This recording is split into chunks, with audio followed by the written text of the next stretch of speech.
I'm recycling something from about 10 years ago, and It's it's making it look decent. beautiful to Thank the you. point where I feel like that I'm like, is that a green screen? It's not. I'll tell you what. Look, these Because chips are real. the foreground and background are so wow, wow, well done.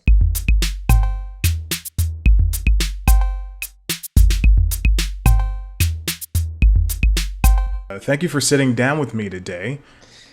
Oh, it's a pleasure. And can I also say right away, for an audio only thing, you have one of the best backgrounds. Like the background is kind of like fuzzed out in a beautiful way. And then you can see what I've managed to set up in this hotel room I'm sitting in. So Well, I'll tell you. I'll tell you this right now.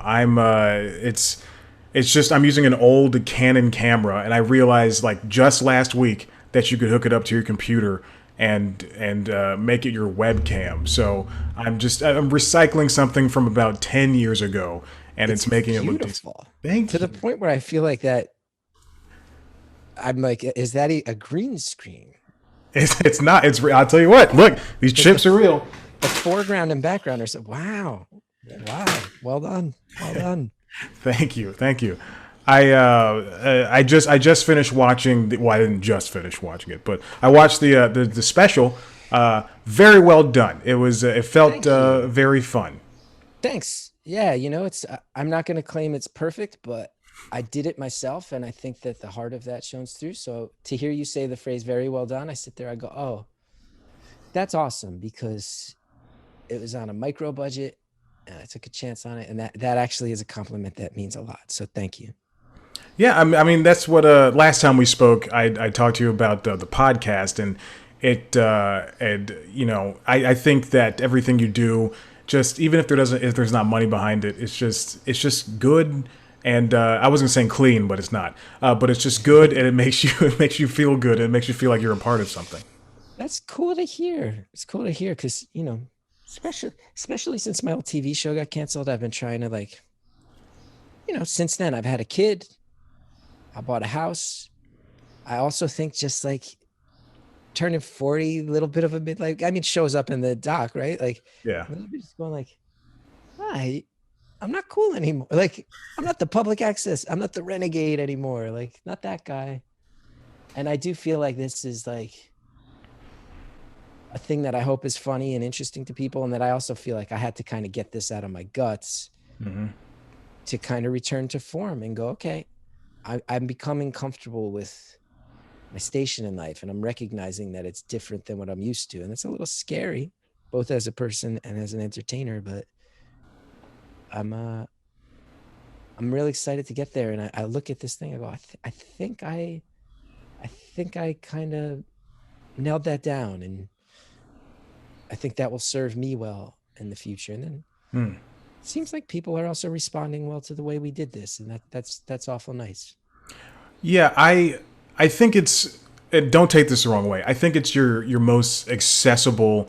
Besides the show, the most accessible project you've done because career suicide. That was just so intense. Yeah. Yeah. Well, there's no offense to be taken at all in that. I'm actually incredibly happy to hear that because it's like there are some people who I really admire greatly. Like Mike Birbiglia has been a great mentor to me and a great Yes. friend to me. And he has managed to come up with, I think, 4 shows now that are all Right. legitimately comedy that also, I would say, exceed it art wise, right? I mean, his last show went to Broadway. That's no joke. That's no Yeah. joke. And I've had to realize, man, like I was on a track career suicide. I think said a lot of stuff that I really did want to say. And people were very kind about the fact that I went there and that maybe took a little guts. But I've also had to realize like I don't have I don't have another one in me. And to squeeze out another one, I think would be a bit disingenuous. And the last thing I want to do is go, I'm going to be the depression guy forever just because that's how I make money. Yeah. I can't commodify. I can't invent new pain to commodify it. It would be very, very wrong to do to an audience. So the accessibility of this, when I sit here, I go, man, is it really, do I really just have mostly jokes about like raising a kid and like how weird it was to grow up in the suburbs now? Like, am I allowed to do that after a thing like career suicide? And I go, oh, well, um, actually, the way that those are connected is because those are very honestly the realities of my life at the time. And that's very important. And do I wish that I could remain maybe in that like New York theater blend, like NPR and the New Yorker cover your stuff? Yeah. Yeah, I wish, but ultimately I had one of those. And if I have a second one of those, it's going to be years from now because I don't have it right now. So yeah. And you know what, too? Coming to that realization and putting out this special that I think like showed the struggle of getting there. But where I actually will say, I think a lot of the jokes pretty good. And moving on from it, I'm writing new stuff and I'm sitting here and going, this is probably the stuff that has the least emotional heft and the least effort to kind of cut to the quick on some cultural conversations I'd like to start. But as far as the actual setups and punchlines, I think I'm writing the best stuff I've ever written in that sense. That's exciting to see what happens too. And if I'm like, and maybe I'm about to take my turn towards being like, like Ray Romano and everybody loves Raymond stuff and material that leads to that. But then, you know what? I also go, I've seen Ray Romano perform live. He's brilliant. He's a very, very kind comic. And I've watched him rip the stage to shreds. When I auditioned at the Comedy Cellar, they actually made me follow Ray Romano, which was daunting. As you can imagine, the crowd was like, it's the guy who's in our living rooms 4 times a day.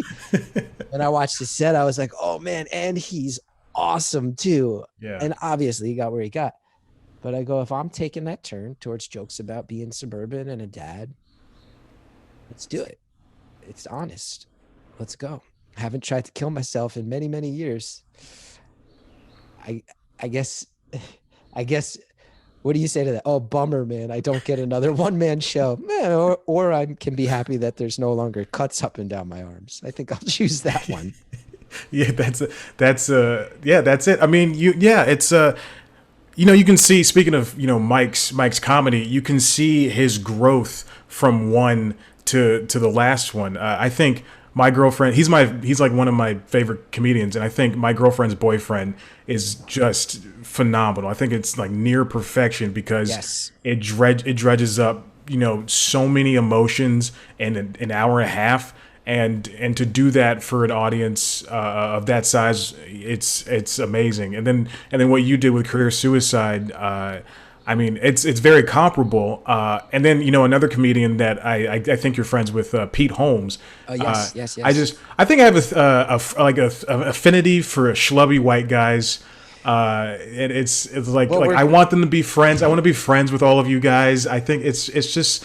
It's so wonderful the way you're so honest on stage, and we can all join in. Thank you, because I got to tell you, us schlubby white guys, we have not been in vogue lately, and I'm okay with it. I think maybe there's some people who react like, oh, like there's maybe some people who have like extreme opinions on that. I go, oh, I do actually think about that. I go, man, like my public access show, 2011, 2012, I was talking about depression. And it felt a little scary to talk about. And people felt a little uncomfortable at times with me talking about it. And I go, 10 years later, that conversation is actually in the forefront. I don't know that my show would have seemed very progressive today. A lot of like, white improv kids. Like, and thank God for that. That's my reaction, not wait, I'm getting boxed out. I go, I'm gonna work hard, write stuff that's honest to me today, pray there's an audience for it, but also understand one of the best things I can do if I've said all the things I have to say is like get out of the way and really enjoy being impressed by the people who do have a lot of stuff to say right now. Exactly. And most of my favorite comics right now, I could name a list where I go, oh, these are all people who are making me laugh legitimately hard, who I also go, oh, and you're also very different from me. And I remember 10, 15 years ago being in the scene, not always feeling exposed to as many people who are different than me. And I go, it's very exciting. Be humble, be ego free, don't worry about the financial bottom line for me, Right. the schlubby white guys, and go, man, this is exciting for everybody, and it's going to be productive and fruitful for all of us, to see the scene. It just puts more fertilizer, right? Just puts more fertilizer for things to grow in the comedy world. So I just take a deep breath and go, yeah, man. Sorry for that weird sidetrack, but yeah, the schlubby white guys thing. I go, man, why do so many people get mad about this state of things? I think it's very exciting. I'm also lucky in that I have some stability and I've had a career already. So I know I'm lucky with that, but still, I think the point stands. Yeah, that makes total sense. I spoke to Craig Ferguson like 2 years ago, and he did he did a series of specials that were like, I think it was like a 4-part special. And there was a road trip just like yours, and yours is and Half My Life is the first, road trip of the summer, especially like after a pandemic summer, we're coming off of this thing, and it's like, it feels like a tour diary. Yes. And it feels, if it's great with all the aesthetic, with the kind of VCR ish language of the camera work. I enjoyed that part, because and seeing you guys in a car, just everybody packed into a car like sardines. It's so stupid and cheap and easy, and that's what works for you. So I feel like you really got what we were going for. Some of it is actually, those are not like editing filters. We shot it on camcorders in, Oh in my a bunch of God. sections. Like they're actual smaller than the palm of your hand camcorders. Jeez. A lot of it was because I grew up. There's a few music documentaries incredibly informative to me. From one called Another State of Mind from, I think, 1984. So it looked like that. And a lot of this was me going, I'd love to make the comedy version of that. Like that made me really wake up in a lot of ways. So a lot of it's just a homage to that style from that particular documentary. But also I hope it made it accessible visually. And then one of the things that I wanted to kind of put out there too is like, yeah, I've had an HBO special. I had a TV show on cable. I still rent a car and drive myself from Buffalo to Detroit. It's the reality. Right. And I actually think people would be surprised that for a lot of us, that is still the reality.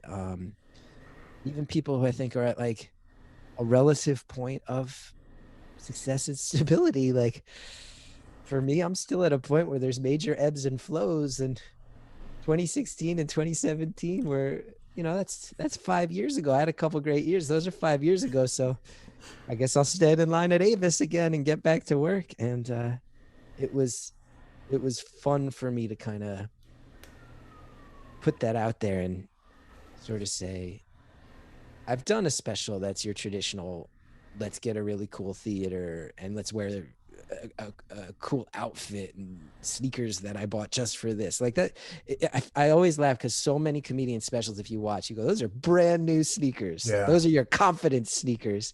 And I love that. And I hope I get to do another one or two of those in my career down the line. But for now, I was like, let's show the fact that I still use that Hotels Tonight app to make sure I'm getting the cheapest room I can. Because if I can save $30 right now, I got a mortgage and a kid. Yeah. Let's do it. My guarantee's not the highest, and I'm happy I can play a 200, 300 seat room, but I don't always sell those out. So let's be realistic, and let's if we need to go to one of the highway hotels tonight, let's go to one of the highway hotels. And that is what a lot of the documentary footage shows off. And the part of me that's always been a little bit of like a confusing troublemaker, that does make me giggle. Yeah, people see, like TikTok stars or YouTube stars, making hundreds of millions of dollars, and a comedian of comparable, celebrity is still like living in New York in like a 2-bedroom apartment. Like Jim Gaffigan, I think he and his kids and his wife were living in like a 2 or 3-bedroom apartment up until like a couple of years ago. Yeah. And even then, he was still probably the second biggest comedian in the entire world. Right, like if you track people's touring money, that becomes public. You go, oh, he's huge. He's huge. Yeah. But yeah, if you want to live in Manhattan, you want to have that many kids. That many kids. It's going to be very Catholic, Jim. It's going to cost money. Like, I get it. My favorite part, continuing with accessibility, was when at the beginning of the Half My Life, you were standing in front of the venue for the breakfast idea for the breakfast 9 a.m. show, which was such a unique and lovely idea. By the way, like I just a comedy show at 9 a.m. that's very funny in itself. Like you didn't have to tell any jokes. I just started laughing.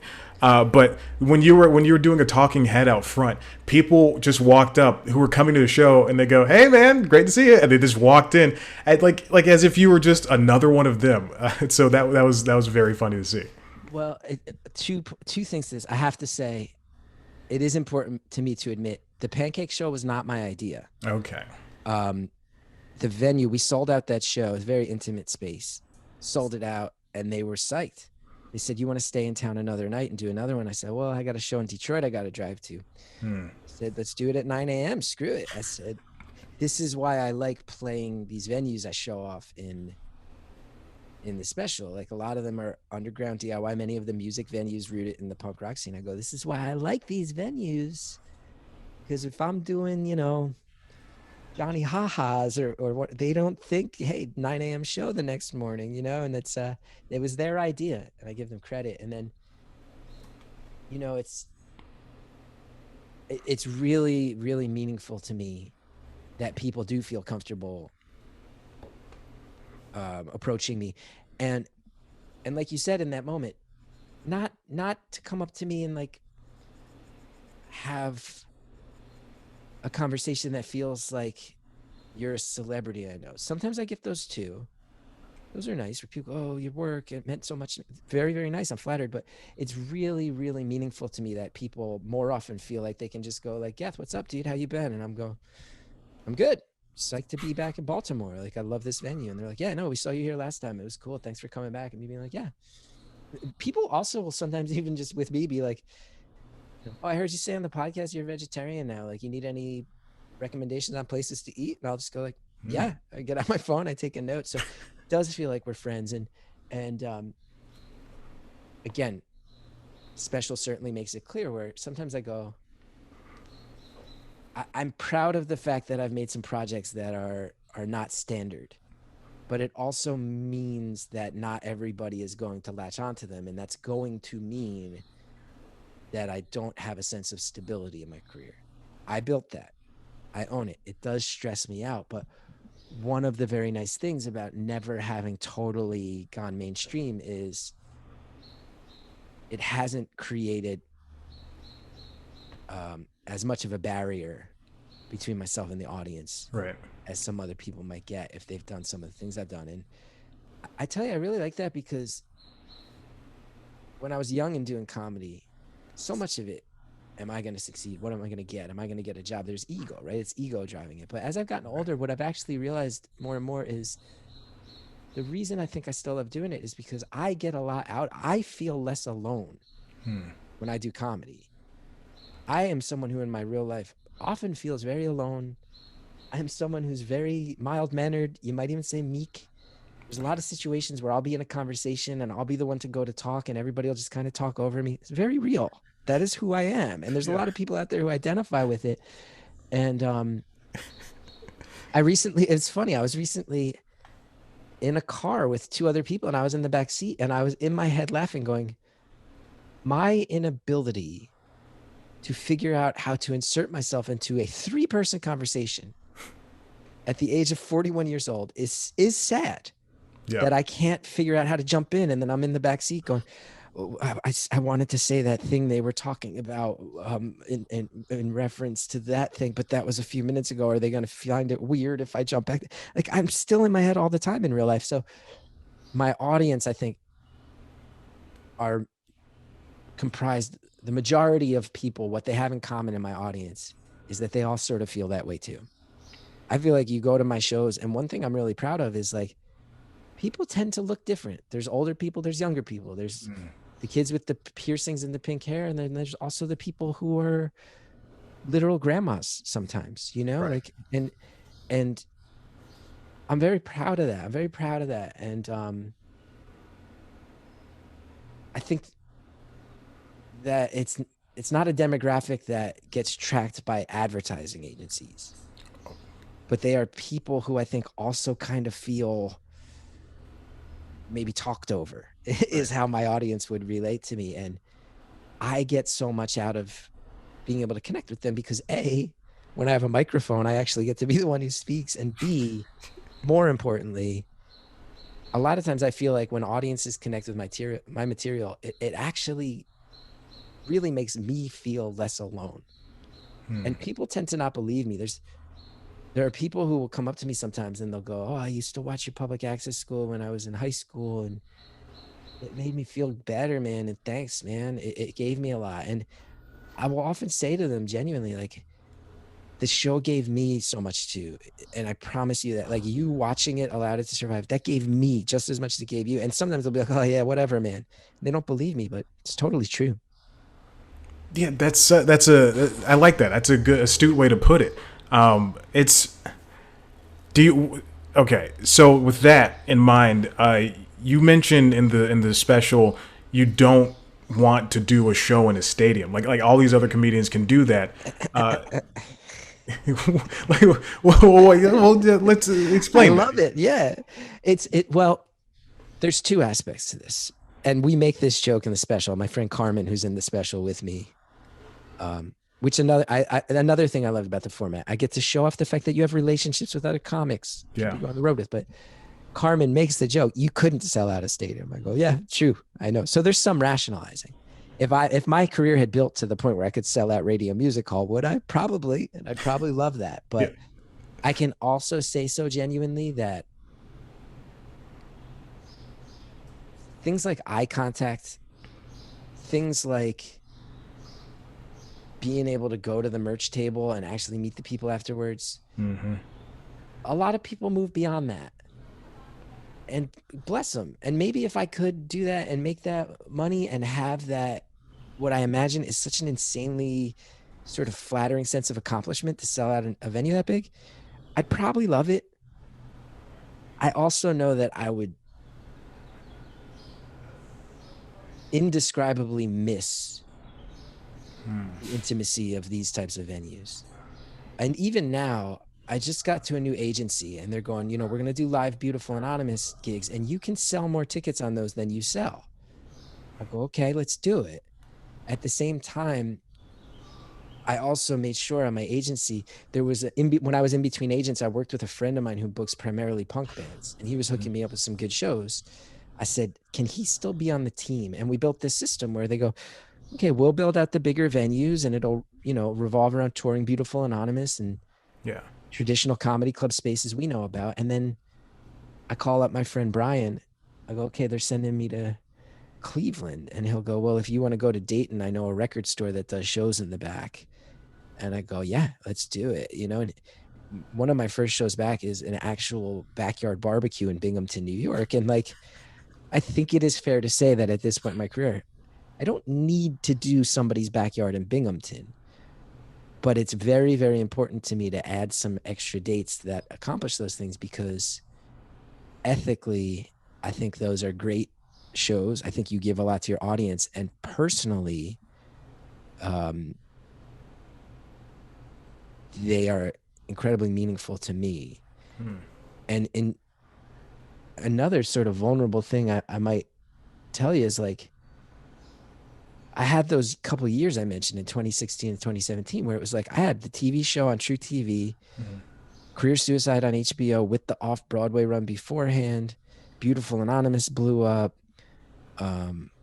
Berbiglia's movie I was in went really well. I got a book deal. Financially, those years were just head and shoulders above everything I've ever seen before and after. And I do the math and I go, man, I did the math. I go, this year, I'm making 1/6 of what I made in 2016 to 2017. And then I sit there and I go, hold on. I've never thought that way. If I really want to claim to be the punk rock guy, I got to remember that the ethics of that world are not about money when it's at its best. I got to go 1/6 of what I made in 2017 is still way more than I ever thought I would have made as an artist. If you told me in 2007 that I'm making what I'm making in 2021, I would have said, oh my God, I did it. So it's, I think, a very American attitude, and it's a little bit the dark side of capitalism to go, if you ever make less than you made last year, you're failing. I think that's something we all feel. Financially, I'm not doing as well as I did a few years ago. I'm failing. I'm in a career where I can't do that or I'll go insane. Some years you're going to make a lot less than prior years. And then I really believe that. And then it also makes me sit here and go, well, if I sold a 250 seat venue last year, does that mean I need to do a 350 seat this year or a 500 seat this year? Maybe there's also a commonality in the thinking about money to go, the backyard barbecue might be the best show on the tour.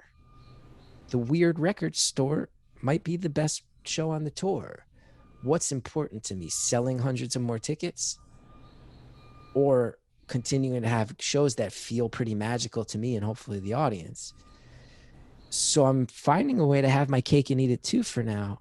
And I really hope that it works out and that I can continue this system, because I like the idea. Okay, we're going to bump you up to a 400 seat venue in this market where the last time you did 200. Let's see how it goes. Great. That's growth.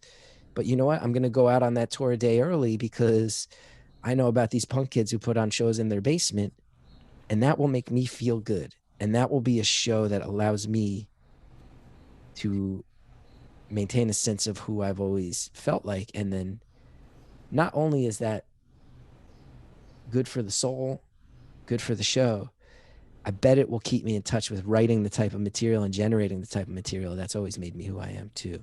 Yeah. So that's the bets. That's the bet I'm making. But I'm also willing to recognize that maybe there's just also a part of it that's going, I turned 41 and I still want to kind of hang on to being the cool punk rock guy too. There's also some midlife crisis aspects to this. Yeah. That's realistic about it. no, that's very good. It seems like you're my therapist says I need to continue to do this, but you're practicing mindfulness. You're doing, you're doing what everybody should be doing, and you're taking like a third person view of yourself and seeing that these are the steps in order for me to have like a healthy mental life. These are the steps I need to take in order to not even get better or succeed, but in order to keep that sanity. That's Yes. it's a very nice way of looking at it. You have a good therapist, it sounds like. And one of the great safety nets in my life is that my wife is incredible. She's also an artist herself, but not a comedian, which is a fantastic balance of someone who we understand each other's lives, but we don't have to compete with each other in any way. Right. And she really, really has my back, where when I stress about money, and there's times where it's valid. I mean, like, we need insurance. We have a kid. That's the reality of living in America. And she'll go, you've been a workaholic as long as I've known you. And it's gotten you've pulled off some cool stuff, like, for sure. But she's also done a really great job of reminding me, like, hey, we took the TV show money, that HBO money. We bought a house in a town. I mean, if you look at the town I grew up in, I have great pride in it, but like, my kid's going to go to better schools than I went to. Yeah. She's like, so you got to remember, you've spent your whole career fighting for stuff. And maybe you're now in a phase where you got to realize, what have you been fighting for? Is the goal to just keep fighting until you retire? I feel like that's how people die of a heart attack, So maybe I need to just take a deep breath and go, I get to watch my kid run around in this big backyard that I'm lucky enough to have because I fought for so long. And maybe I can spend maybe I can spend some years right now fighting for it less and realizing that maybe I got to some of the things I fought for, and it's okay to slow things down. It's okay if I don't have as much buzz as I used to have. That's okay. Right.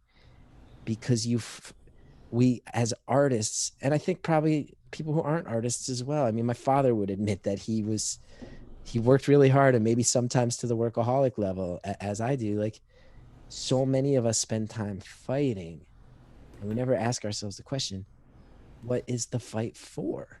And I'm trying to remember that as well. And that's another reason why I go, maybe it's a little disingenuous to say I would never play a stadium. If I could get there, come on, you'd have to feel that accomplishment. Yeah.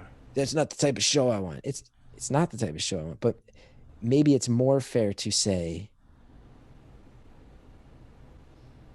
I don't have any desire to spend a bunch of years fighting just so I can say I did it. Hmm. I fought hard enough. My kid is really funny and cool.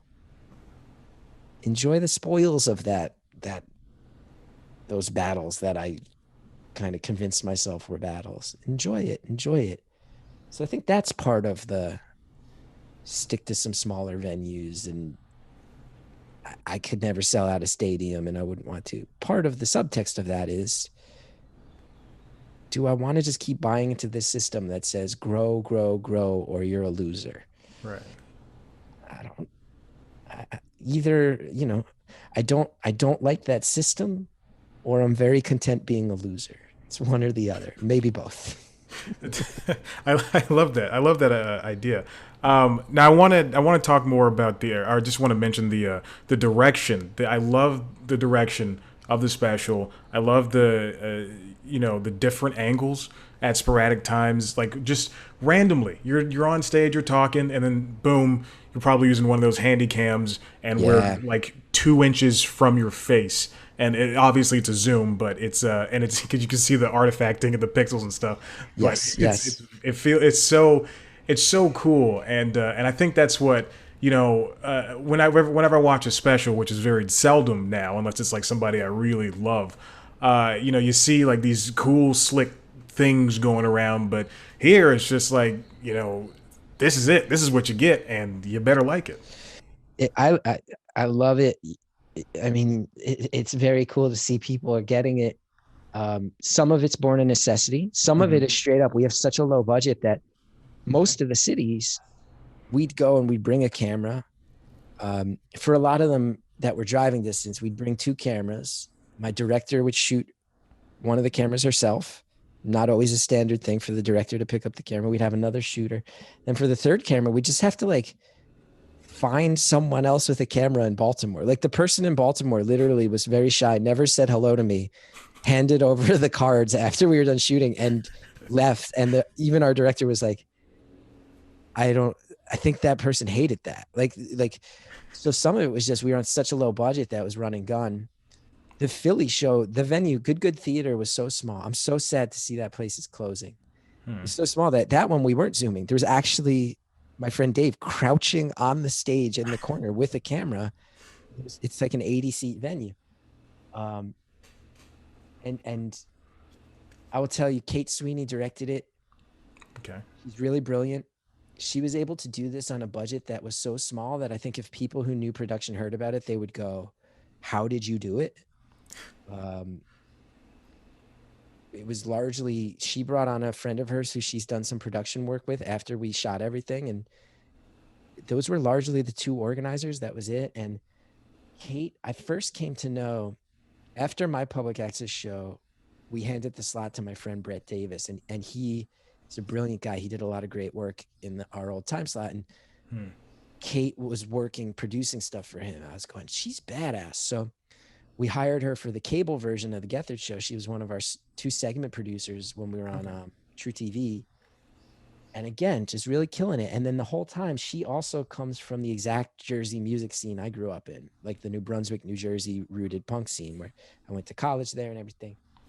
And she makes music videos for a lot of those bands. And she was kind of doing that on the side of working for us. And I'd watch these videos because they were all bands I liked. And she and I have a lot of mutual friends. I'm going, she makes a lot of interesting stuff. And visually, it fits the vibe. And she really gets the ways I identify with where we grew up and the way people self-organize shows.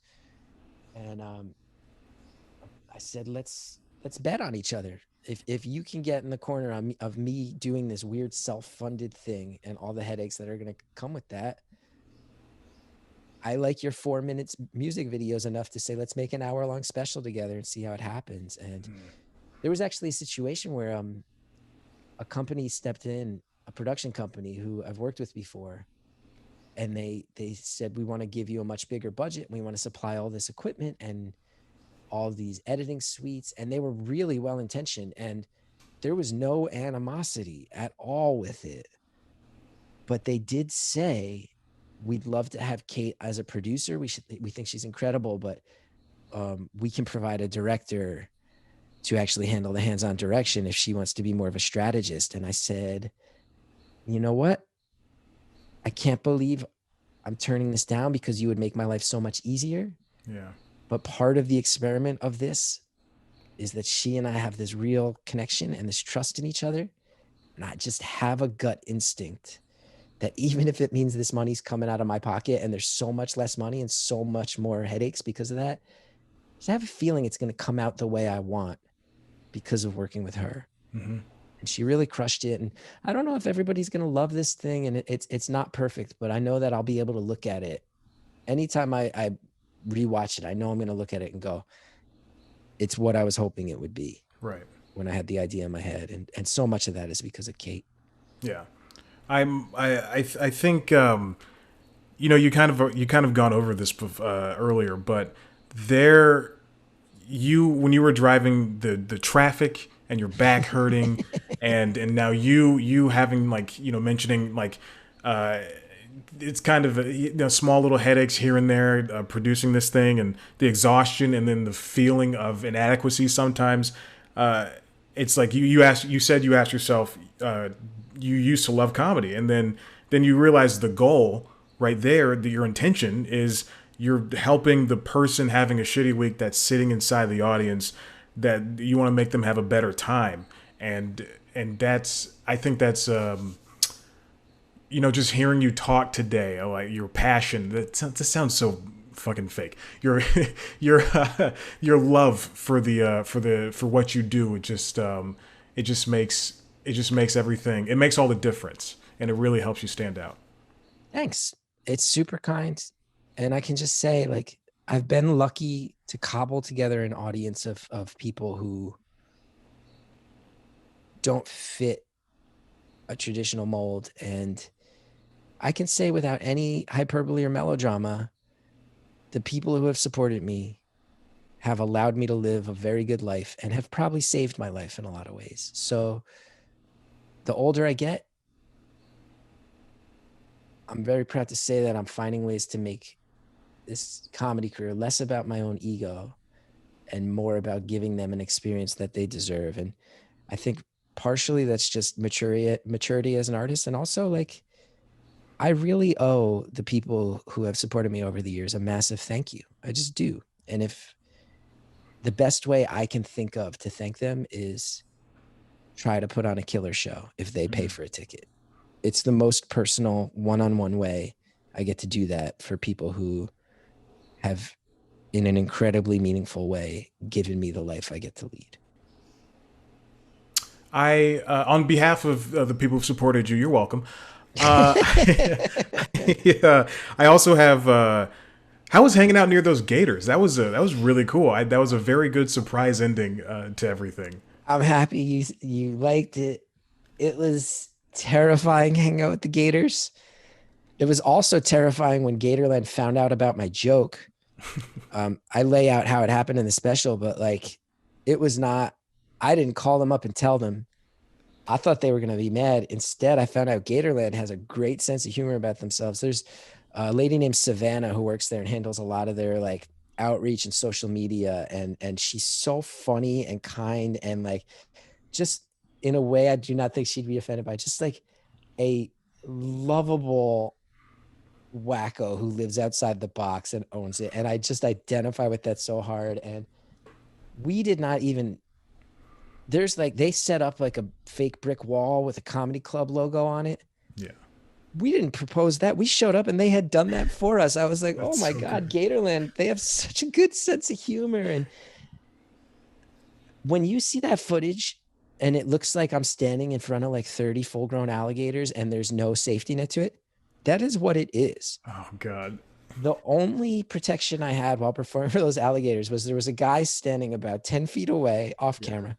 One guy who was like, if any of them come towards you, don't worry, I got it. And that was it.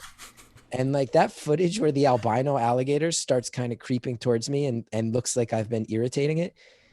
they let me into that cage, and there was again somebody 8 feet away, but they were like, here's a bucket of chicken, dangle it over at its nose. They don't really see that well, so let them smell it. And the thing, I was in there with it for a while, and I think it started to get a little annoyed that I wouldn't stop dangling chicken over it, and it started walking towards me, and I'm like, it was for real scary. And they were around, but like nobody had like a taser or a net or anything. It was just, I guess if one of these gators gets mad, someone's going to come drag it away by the tail. Oh no. And it was really scary, and I think kind of proof of concept on what the joke says. Uh, Also, I think just they were kindred spirits in many ways of like, we're just going to keep doing it our own way and own it. I also want to say too, for all the jokes about how crazy Gatorland is, which I stand by, they also rescue a lot of animals that are going to be euthanized. They also educate a lot of people about how whenever you hear about alligators, biting people or killing people, so much of it is because we're building condos where alligators, like we're going onto their turf. So Gatorland does a lot of good work too.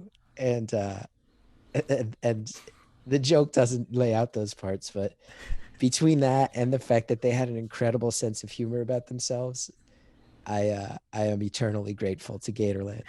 Also, when you're in the Orlando area, go check them out. Oh, Good I will. people. I had to Google it, and they have the 5 stars are out of this world on the reviews on the for Gatorland. It's crazy how dedicated people are. It really is. It really is a special place in all sorts of good and bad ways. I do have one thing I want to mention. I have alternative titles for the special. Just in case Half My Life doesn't play very well. Um, it does. It does. Don't worry. But you said this after you said helping the person have a bad time. Addictive Magic. That would have been a good title. Uh, Talking about your son. Punk Rock Baby. That would have been a good one. Oh yeah, probably And that one jumps out as better than the current title. Yeah. and Fleeing Ice. That was a good one about the bus story. I thought those all stood out to me whenever you said them. I thought they were very funny lines. Thank you so much. I feel like you could also call it midlife crisis, or maybe a tired man still tries. I think those would be good titles too. Yes. See, look, bring me on as a producer. Pay me whatever you need, whatever Next you can time. afford. I Next know. time. Well, Chris, I don't want to take up too much of your time, but this has been real fun. I had a blast learning more about you and getting into the intricacies of this special and how you feel about it and the things surrounding it. That's awesome. And it's you know, every time we've talked, it really, they're cool conversations. I thank you for having them with me. Well, and I thank you for allowing me to have them. It's the best. All right. All right.